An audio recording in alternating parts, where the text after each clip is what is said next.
Hello everyone, my name is Roger Stromkowski and I'm a solutions engineer here at SnapLogic. Today I'm going to provide you a user interface tour of SnapLogic, and so while I switch over to Firefox, let's talk about what that means.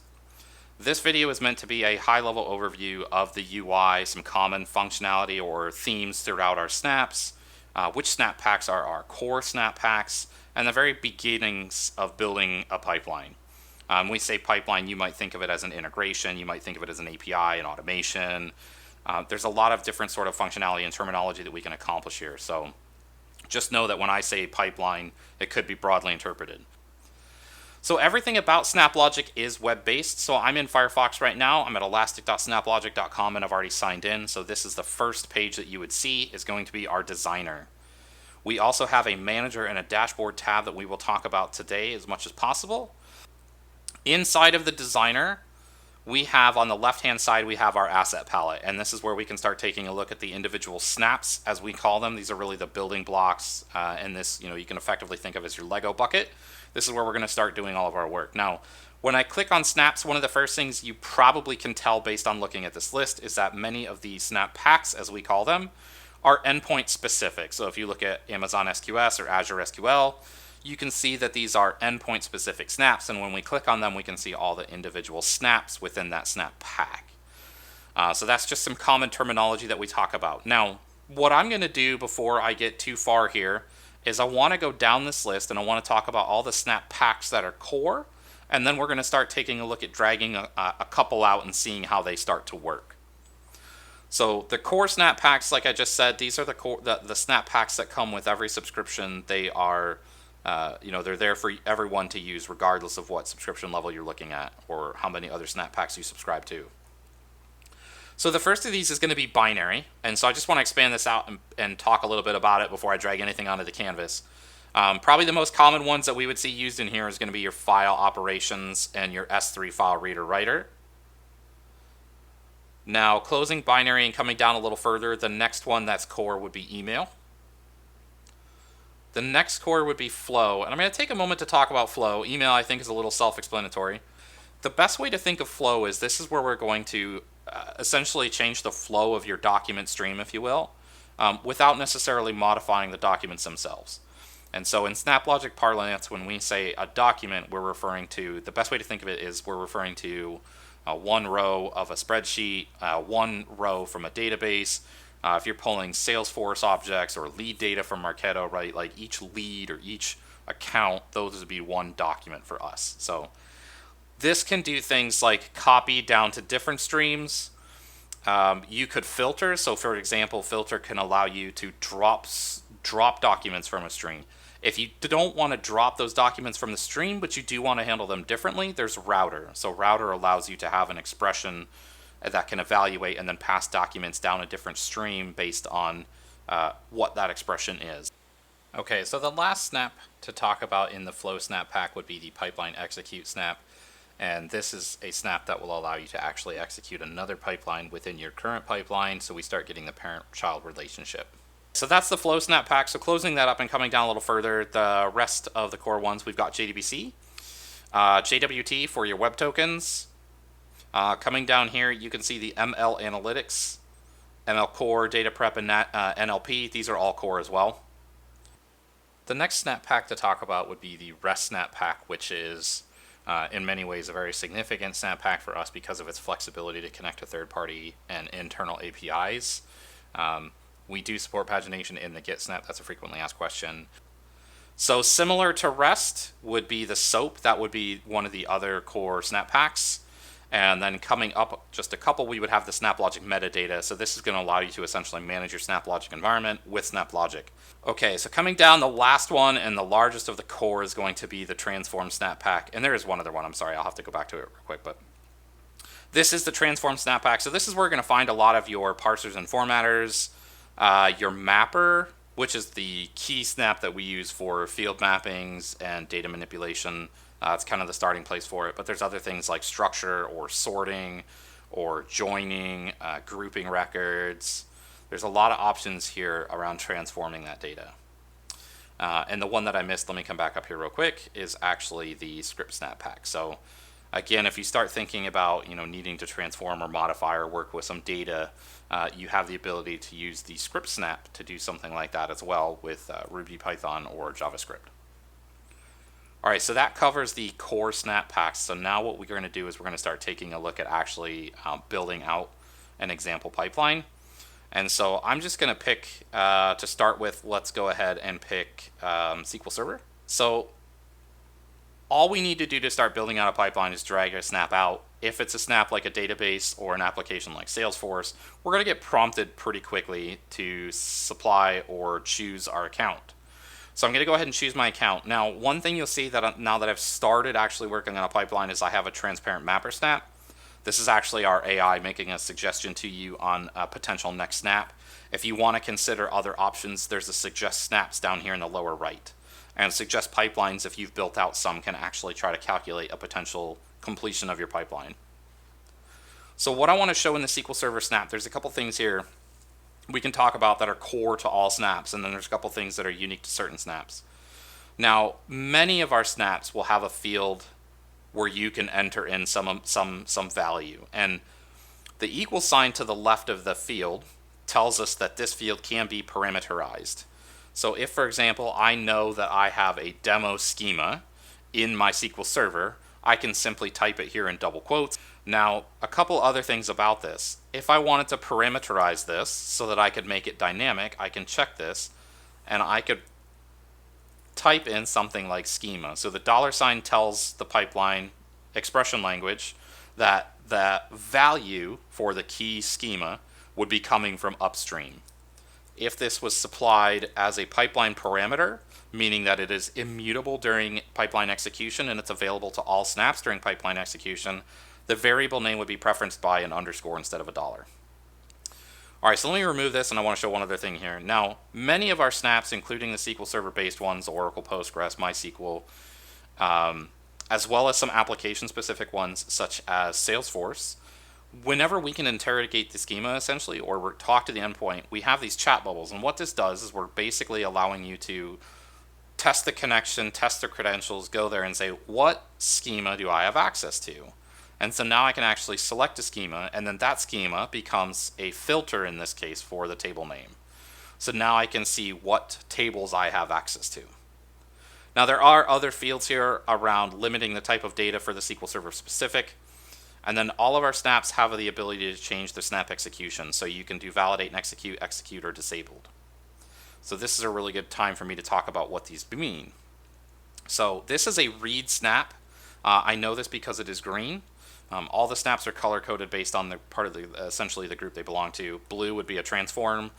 Purple is going to be one that's capable of writing. And so what you'll find is that the write snaps are usually set for execute only. That way during your testing, you're not loading a whole bunch of records into your endpoint. So I'm going to leave this as validate and execute, and I'm going to save this for 1 second here. And what we're going to do is we're going to take a look at validation, and then we're going to come back into the snap, and we're going to take a look at some other things. So this V in the gear is our validation button. Now, what we're doing when we validate is that we're actually connecting to SQL Server, and we're pulling a limited number of records. It's 50 by default. And now I can see that the snap turns green, indicating that it completed successfully. And I also see in the output, I see this dark green image with the white page in it. And if I click on that, now I can actually take a look at, here in my browser, the first 50 records or so that we have from this table. And so from a developer's perspective, this means that you're going to be able to get to your goals faster because you don't have to keep SQL Server Management Studio open to look at that. You don't have to keep a flat file open to reference. You can validate and look here. So there's a couple things we'll talk about, and then I'm going to take a quick sidestep for some other things. So one thing you'll see, we can take a look at a lot of this data here. We have things like phone numbers. We can see these pretty clearly. Now maybe I want to clean these up, so I'll give you an example of how that works. And then we'll see we have a couple duplicates, actually a few duplicates for Mr. Fitzpatrick here. So let's pause on the validation concept for 1 second. I want to come back into SQL Server and show a couple of things. There is a Views tab, and so what the Views tab allows you to do is change the input, output, or error views. In this case, if I wanted to pass an input, which would go back to that parameterization we were talking about, which kind of gets you started on the element of reusability within SnapLogic, because you can make your pipelines take, variable names into certain fields, which allows you to use that pipeline pretty broadly. And then this is where we could start on our error handling journey. So I'm just going to save this so we can take a look at what happens. So you'll see now that we have an input view here and we have an error view here. Now this is what I tend to call like error handling 101, or the beginning of error handling. Now the reason that we sort of do this is that you can start actually mapping out your error handling process. And a Snap-like SQL server, you have to keep in mind that you could have a connection level error or a document level error. So you'll map that out, you get it, you build out your process. Now once you have it done and you have your process standardized, you can actually take all of those snaps and you can put them in their own pipeline. And then when we come to pipeline properties, we can actually select an error pipeline here. And so that allows you to have a standard error handling process for pipelines that can make use of it, right? So if you built out a process that can handle connection issues and document level issues, that might work for all your data retrieval or data processing. Now, the error handling is very, very dynamic. We don't prescribe anything to you, so it's really flexible. You can drop those errors into a database. You can aggregate an email. You can post them to Slack, post them to Splunk. There's a lot of stuff you can do with error handling. It's really going to be limited by your imagination. All right, so let me close down here. So we talked about the views. We talked about the validation. I'm going to validate one more time, and then I want to go into the mapper snap. And this will just be a real quick, run by example of what it's like to start flushing out some data. So now that I've validated, you can see that I have the input schema here on the left. If I had an application on the right, and I'll show you this here in a moment, then I would be able to see the schema for that application as well. Now let's just say, for example, that I want to pass through all this data. I have a simple box to check that so I don't have to push through every field. But maybe there's one field I want to modify. Maybe it's phone number. So I'm just going to hold and drag this out. Dynamic validation is going to occur. And now when I click on this field, we get a sense of, through that dynamic validation, we get a sense of what the records are going to look like, or what the phone numbers look like. Now, if I wanted to start making a change, this is where we use our expression language, which is based on JavaScript syntax. And I can just do something like replace +1 space open parentheses with nothing. And as soon as I stop typing, dynamic validation occurs, and we see that output preview data change. Now, this is not impacting your SQL Server data. It's just impacting the preview data that's here in our browser. Now, if I wanted to clean this up a little further, I could do another replace. This time, I'm going to remove the clothing parentheses and the space and replace that with another hyphen. Sorry. So now you can see we've simplified the phone number. It only has hyphens in it as far as special characters, so get some data cleanliness. We could strip all those as well. And then all I need to do here is just type in phone so that it's not changed as the output, and I can save. So let's take a look at what this is real quick, what this looks like. I'm going to go ahead and validate again.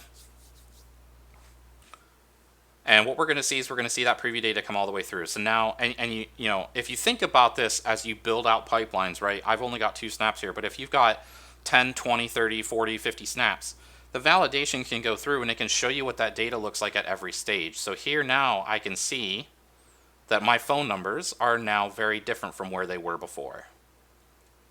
And just to show one other snap in the transform is I'm going to pull out unique, and what that's going to do is it's going to remove all those duplicate Mr. Fitzpatrick records.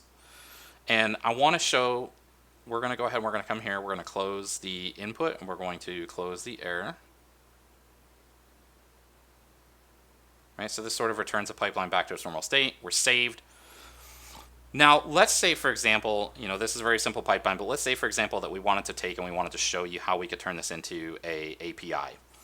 So that's something I want to do after I cover a few more things in the designer, because the API tends to take us over to the dashboard and the manager. So I will get those opened up as well.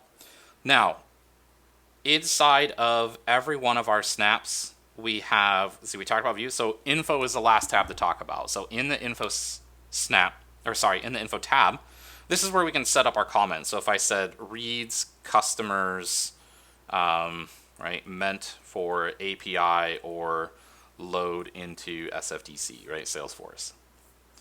So let me just go ahead and save that comment. And now what I can do is if I expand my tools up here in the upper right hand corner, we have a nice print pipeline document feature.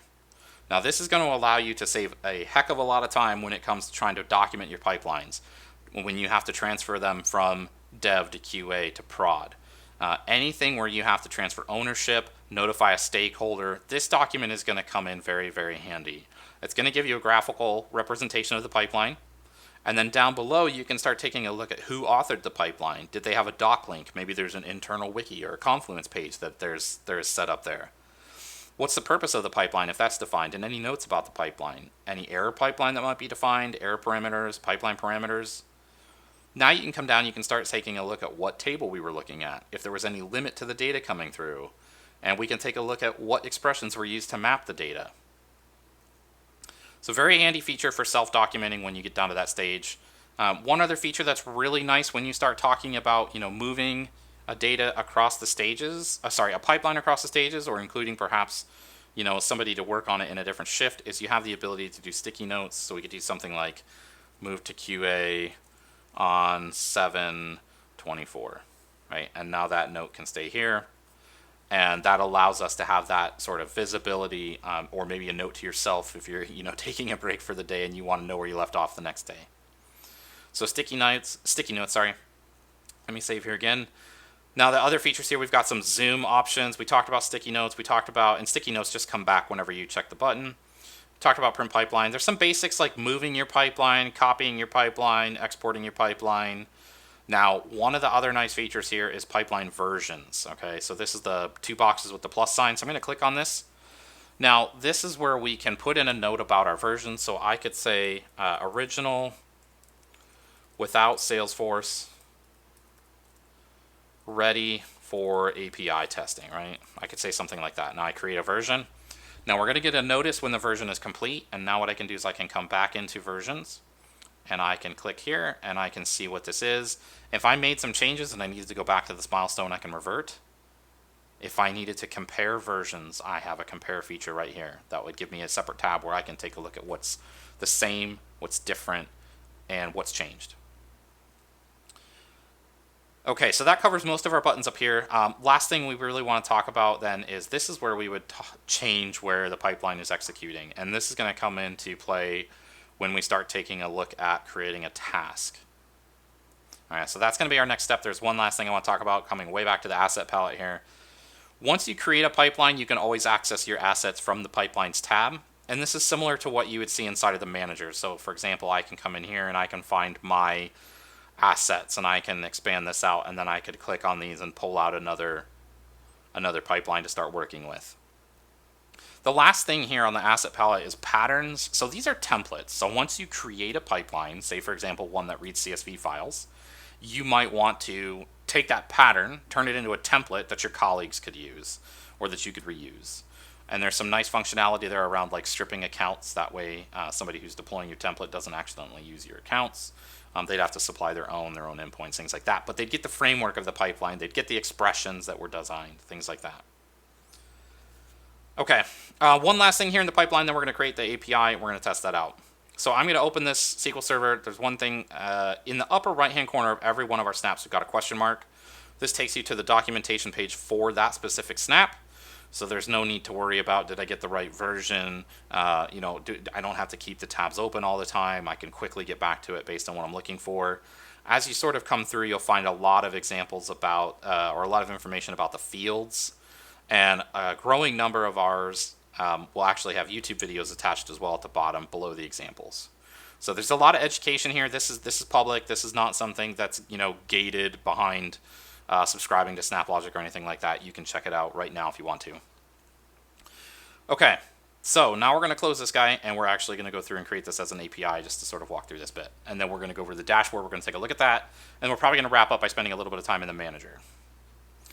So when I create a task, I'm prompted with a single page or single pane here, and this is where I can test it out. So I can say SQL Server customers dupes removed. Okay, something like that. This is my pipeline name, so we're automatically pre-populating that from the name here, which is also defined in the pipeline properties. This is the SnapLogic. So again, this is where the pipeline executes, because what we're showing you today here is the UI tour. This is where we're doing the designing. But the execution does not happen here. Your data does not stay with SnapLogic. There's actually an execution node where the metadata is transferred to, and that's where everything runs. I'm going to leave this as triggered so we can show you the API call, but I will step into the scheduled bit for just 1 second. You can quickly see that you have the ability to do notifications. So once you put in an email address here, so say I put in my own, and once you do that, you can now check for what you want to see, and you choose the start date. You do choose the start time zone, and then you have, like any other calendar type thing, you have a checkbox or something to say recur, and this is where you can come down and you can set up the recurrence. All right, coming back to triggered, you'll see I have a bearer token here. I do want to point out while this is creating, and you'll see that was very quick, we do have the ability to use service accounts rather than bearer tokens, so that is a possibility. Now, I'm going to come in here, so here's my task right here at the top. If I click on the name, I just go right back to the task just like we just saw, but what I really want to do is I want to show you clicking on the down arrow, going to details, and this is where I can actually take a look at my task. Now, I'm running this on a Cloudplex, all right, which you can see here, triggered Cloudplex. Now, this is a specific type of execution node that is managed by SnapLogic. And so this would be the URL that you have. We also have on-premise nodes available. We call them on-premise or groundplex, but really what it means is that you manage it. You can put it in your VPC. You can put it on your on-premise cloud if you've got something running on VMware or whatever it might be. And you can also do Docker or Kubernetes. So a lot of flexibility on where you can manage the runtime if you want to do that. And then you would have different URLs for calling on-premise. Now for me, I just want to do a very quick test here, and I'm just going to test with this execute button. And so, one thing we didn't talk about earlier is that SnapLogic is a JSON-based platform. So when we take a look, and here we go, we got the output. So this is all of that data cleaned up. You can see here's Mr. Fitzpatrick, and if we do a search, we can see there's only 2 matches, and it's in the same document. So very easy, right, to set up a pipeline and then start getting an output like this. So what I was talking about, though, is that we are a JSON-based platform. So anytime you see these circle inputs or outputs, those snaps are communicating in JSON. The sort of flip side to that would be something like a file reader, which would have a diamond output, and that would tell us that it's communicating in binary. And so we would need a snap with a binary input to convert that, maybe CSV, JSON, XML, Parquet, whatever it might be. All right, so that takes care of setting up the API. We walked through the designer. So let's go ahead and let's take a look at the dashboard, and let's go find out where that, how do we see that pipeline, right? How do we know it ran? How do we know how many documents it pulled through? All that kind of information. Now, when we first come to the dashboard, we've got our health tab. So we've got some recent pipelines that have run, and then the status of our nodes. So for example, you can take a look here. This is a demo node that I run. We can just take a look. This would be considered a groundplex, right, since I'm managing it. Here is a cloudplex. There's no real difference in terms of functionality or visibility in the dashboard, right? It's just a matter of who's managing that. Now, if you do have 2 nodes like this, then when you choose triggered cloudplex, SnapLogic will handle load balancing between them. All right, so I'm going to click on pipeline tab, and this is where I can come here and I can see here is my task. I know it because it's got the pipeline name. This icon here tells me it was a triggered task. This tells me who owns the task, where it ran. Now I can click, if I'm, again, if we jump into the mindset of somebody who's just monitoring these, or a developer who's trying to figure out what happened with their pipeline, I can click on the word completed here. It's actually a link that goes to the statistics. And I can get a sense for how long a certain step took for execution, output, or in this case, input. We can see connection details, total data transfer, how many documents came through, and then we can watch that flow all the way through. So here we see at the unique snap, we see that 11 came in, but only 8 went out. And that's because we had multiple Fitzpatrick's records. So the other thing we can see is we can see how many total records. Now, I want to hit on the point again here, right? SnapLogic is not storing your data, so we cannot tell you which records moved. That's really that's something that comes down into pipeline design if you need to capture something like that. A little bit more about the dashboard though. If you have child pipelines, you'll see a plus like this, and we can expand that out and see what those are. we can take a look here and we can see that this is a scheduled task, and I could actually click on that for convenience and go right to the task. So no need to, whose is it, where is it? I could just click it and go. We can see the the silhouette here indicating this is a manual run. And then these wireless looking icons are ultra tasks, which are similar to triggered. There's just some minor differences. The use case there is really around low latency or guaranteed message delivery, things like that. Now, other parts of the dashboards, we have another health wall for tasks. We have more information about SnapPlexes. So you can look at things like your pipeline distribution, how many active nodes are in a Plex. You choose the Plex up here and the time range here. Now, Insights is one of the other really, in my opinion, one of the really powerful UI aspects here that we're going to cover today. And this is because we can start getting a look at our pipeline execution breakdown and documents and bytes moved, right? So, for example, in pipeline executions, if we take a look here, our largest player is nested pipeline. So what this tells me is that I have a small number of parent pipelines, and we're running a lot of child pipelines, and that's a common scenario. Now I can take a look at where most of my Snap executions are happening, and this sort of fits, right? So most of the pipeline executions are child, so most of the Snap executions are happening in child pipelines. Now down here is something pretty cool, right? Now we can start taking a look at how many bytes are moving.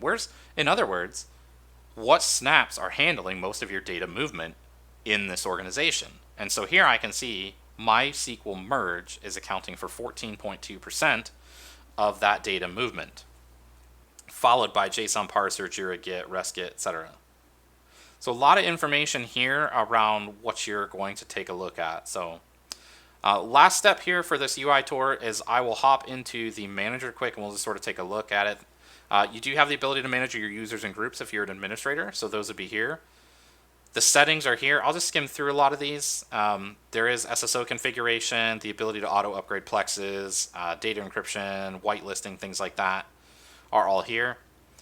Coming through some of these other ones that might be a little bit more pertinent would be Snap Packs. So you have the ability to control the versioning of the Snap Packs. This would be an organization-wide view of your scheduled tasks. This could really help an administrator, if you're starting to see everybody wants to schedule their pipeline to run at 1 in the morning. This is how you could help sort of figure that out and then perhaps start encouraging people to push those schedules out, something like that, right? Get more out of your node, essentially. Asset search is exactly what it sounds like. You can type in a name and you can start trying to find files, tasks, accounts, where they live, who created them, who updated them last, things like that. Activity log can be used to find out from an administrative sense, who's logged in recently from what IP address, if anybody's failed to log in, what assets have been modified, added, deleted, things like that. Alerts, API-M is not something we're going to talk here about today. Now, if you are an org administrator like I am, you can also see the recycle bin and the runtime archive. So the runtime archive is actually essentially a year-long backup of all the data from the dashboard. By default, this data is only really available for 60 days. And so the runtime archive is where we would see that live for up to a year. And that's really for audit purposes. Now, down below is where we start looking at folder organization. And this is really probably the last thing we're going to talk about. So inside of my project folder, as an example, I have subfolders. Creating a folder, you just click here. You can see we also have the ability to do permissions. It's fairly straightforward. It's using an ACL model. And every folder has a shared folder. And a shared folder is a way for you to share assets to every other subfolder in this. So for example, if this was like your finance folder, inside of the shared folder, you might find things like all the finance accounts that they would need to create their pipelines. You might find a specific node or Snaplex for them to run their data separate from a different department or a different tenant if you're going multi-tenant. So there's a lot of flexibility in what you can do there. And there is a global shared folder, which is where you will find most of the Snaplex will tend to live so that everybody in the organization can use them. So that's it. That's our UI tour. I tried to stay out of the weeds for you. I hope you find this very helpful, and good luck with your journey on SnapLogic. Thank you so much for watching.